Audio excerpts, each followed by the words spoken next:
नमस्कार दोस्तों, स्वागत है आपका मेरे चैनल कृष्ण क्रिएशन में। मैं आपको आज माता तुलसी विवाह की कथा को सुनाने जा रही हूँ। इस व्रत की कथा के बिना अधूरी है तुलसी पूजा।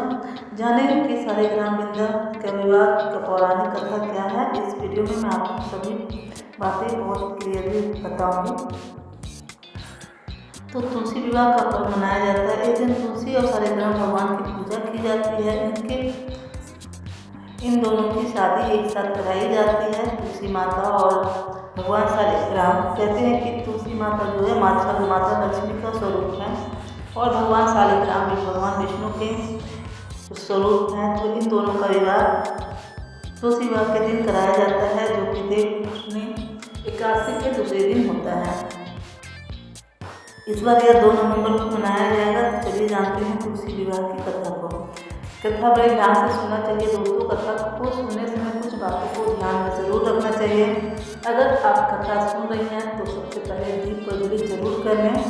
उसके बाद हाथ में फूल अक्षत लेकर के ध्यान में स्थिर से बैठ जाएं, आसन लगा करके, और फिर माता तुलसी का भगवान विष्णु का ध्यान करते हुए, अपने देवी देवता को ध्यान में करते हुए कथा को ध्यानपूर्वक सुनना चाहिए। कथा के बीच में जो है कभी भी उठना नहीं चाहिए या कथा के बीच में किसी प्रकार की बातें नहीं करनी चाहिए, जिससे अगर आप ऐसा करते हैं तो आपको कथा सुनने का कोई भी फल प्राप्त नहीं होता है। कथा कभी भी ध्यान लगा करके और भगवान को मन में स्थापित करके ही सुनना चाहिए।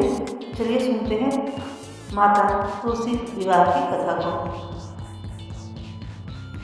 एक बार की बात है कि अपने तेज को समुद्र में भगवान शिव ने फेंक दिया। उनमें से एक महातेजस्वी बालक का जन्म हुआ। यह बालक आगे चलकर जलंधर के नाम से पराक्रमी दैत्य बना। क्योंकि वह जल से उत्पन्न हुआ था, इस कारण उसका नाम जलंधर पड़ा। उसकी राजधानी का नाम जलंधर नगरी था। दैत्यराज कालनेमी की कन्या वृंदा का विवाह जलंधर से हुआ। जलंधर महाराक्षस था। अपनी सत्ता के मन में क्रूर उसने माता लक्ष्मी को पाने की कामना की। इसी कामना के कारण वह समुद्र में चला गया और वहाँ युद्ध करने लगा। क्योंकि उसका जन्म समुद्र से हुआ था, इसलिए माता लक्ष्मी ने उसे हरा करके अपने भ्राता के रूप में स्वीकार किया, जिससे कि दैत्यराज की हार हो गई। और वहाँ से हार कर वह माता पार्वती को पाने की लालसा लेकर के कैलाश पहुँचा। कैलाश पर जाकर के उसने देवाधिदेव भगवान शिव का रूप धारण किया और माता पार्वती के समीप गया।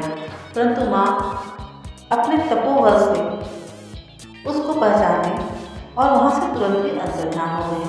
देवी पार्वती ने क्रुद्ध होकर सारा वृत्तांत जो है महादेव से कह सुनाया। जलंधर की पत्नी वृंदा अत्यंत पतिव्रता स्त्री थी। उसकी पतिव्रता धर्म के कारण ही जलंधर की ना तो मृत्यु होती थी और न ही वह कभी पराजित होता था। इसलिए जलंधर का नाश करने के लिए वृंदा के पतिव्रत धर्म को भंग करना आवश्यक हो गया था। इसी कारण भगवान विष्णु ने एक ऋषि का वेश धारण कर वन में जा पहुंचे, जहाँ वृंदा अकेले भ्रमण कर रही थी। भगवान के साथ 2 मायावी राक्षस भी उन्होंने ले गए, जिन्हें देखकर वृंदा भयभीत हो गई। ऋषि ने वृंदा के सामने पल में दोनों को भस्म कर दिया। उनकी शक्ति देखकर वृंदा ने कैलाश पर्वत पर महादेव के साथ युद्ध कर रहे अपने पति जलंधर के बारे में पूछा। ऋषि ने अपने माया जाल से 2 बानर प्रकट किए। एक बानर के हाथ में जलंधर का सिर था और दूसरे में उसका धड़ था। अपने पति की यह दशा देखकर वृंदा मूर्छित हो गई और फिर गिर पड़ी। होश में आने पर उन्होंने ऋषि रूपी भगवान से विनती की कि आप मेरे पति को जीवित कर दें। भगवान जो कि वृंदा के सतीत्व को भंग करने की मनसा लेकर आए थे, वह खुश हो गए और भगवान ने अपनी माया से पुनः जलंधर को धड़ से जोड़ दिया, परंतु स्वयं भी उसी शरीर में प्रवेश कर गए। वृंदा को इस छल के बारे में तनिक भी संशय नहीं था और तनिक भी आभास नहीं था। जलंधर बने भगवान के साथ वृंदा ने पतिव्रता स्वरूप व्यवहार किया, जिससे उसका सतीत्व भंग हो गया। ऐसा होते ही वृंदा का पति जलंधर युद्ध में मारा गया, जो कैलाश में युद्ध कर रहा था। इस सारी लीला का जब वृंदा को पता चला तो वह बहुत क्रोधित हुई और भगवान विष्णु को हृदय में शिला में परिवर्तित होने का श्राप दे दिया।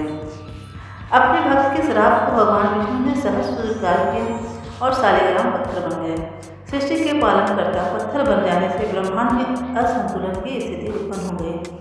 यह देख करके सभी देवी देवताओं ने वृंदा से प्रार्थना की कि वो भगवान विष्णु को श्राप मुक्त कर दे। वृंदा ने भगवान विष्णु को श्राप मुक्त कर स्वयं आत्मदाह कर लिया। जब वृंदा भस्म हुई वहाँ एक तुलसी का पौधे का जन्म हुआ। भगवान विष्णु ने वृंदा से कहा, हे वृंदा, तुम अपने सत्यत्व के कारण मुझे लक्ष्मी से भी अधिक प्रिय हो, सो अब तुम तुलसी रूप में सदा मेरे साथ रहोगी।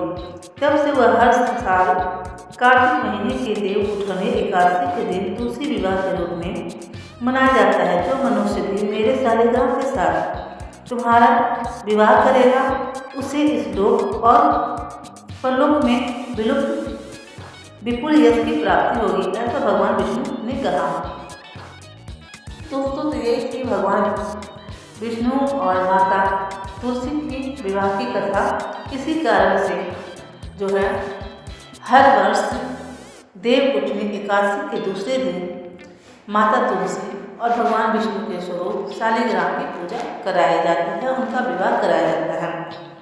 दोस्तों, आई होप कि आपको यह कथा अच्छी लगी हो, प्रिय लगी हो। अगर आपको वीडियो अच्छी लगी है, मेरी कथा पसंद आई है तो प्लीज़ लाइक और शेयर ज़रूर कीजिएगा। चैनल पर पहली बार आए हैं तो चैनल को सब्सक्राइब करके बेल आइकन को प्रेस कर दीजिएगा ताकि जब भी मैं कोई अगली वीडियो डालूँ उसका नोटिफिकेशन आपको सबसे पहले मिल जाए। मिलते हैं हम अगले वीडियो में, तब तक के लिए जय माता दी। अपना ख्याल रखिए।